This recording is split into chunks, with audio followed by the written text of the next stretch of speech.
par le président de la République Félix Antoine Tshisekedi Tshilombo en 2021.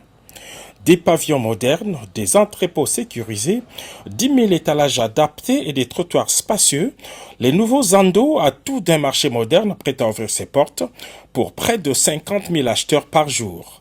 Mais seulement voilà, Zando reste toujours fermé car derrière ces belles images se cachent plusieurs problèmes qui retardent sa mise en service. La première équation est l'accès au grand marché. Au cours de sa visite d'inspection effectuée en 2025, le président de la République avait ordonné l'ouverture de toutes les voies d'accès qui mènent vers Zando.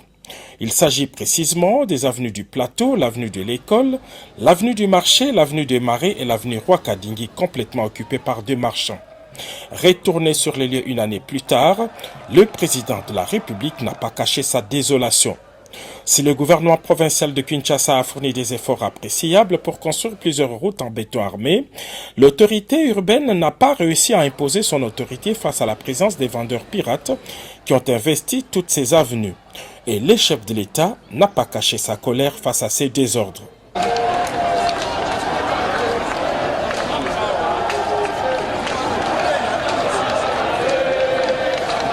L'autre situation qui a irrité les chefs de l'État est l'assainissement du milieu. L'avenue Roi-Kadingi, principale voie d'accès du grand marché, était redevenue un dépotoir public. Quelques heures avant le passage du président de la République, Roi-Kadingi et toutes les avenues adjacentes étaient transformées en marché pirate où les marchandises côtoient les odeurs nauséabondes. Encore une fois, le déficit d'autorité a été fustigé.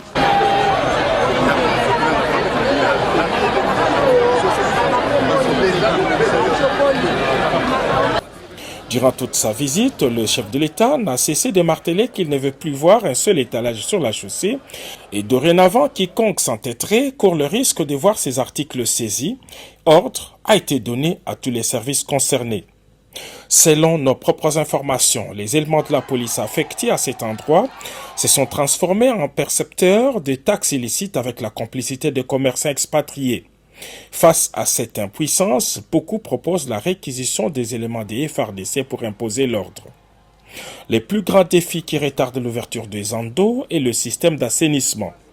Pour un marché appelé à recevoir plus de 50 000 personnes par jour, il n'y a pas de système d'adduction et d'évacuation des eaux. Les constructeurs auraient-ils oublié de construire un système de drainage? Même si tout a été fait pour dissimuler les chaos des Roi-Kadingi, son grand caniveau bouché a révélé tout ce qui a été fait à la dernière minute. Les coups de colère du chef de l'État sonnent comme un dernier avertissement et les autorités urbaines devraient se ressaisir pour respecter scrupuleusement l'instruction du premier citoyen. En attendant, les Kinois attendent de pied ferme la réouverture du grand marché, ce qui devrait permettre le démantèlement de tous les marchés pirates à travers la ville capitale.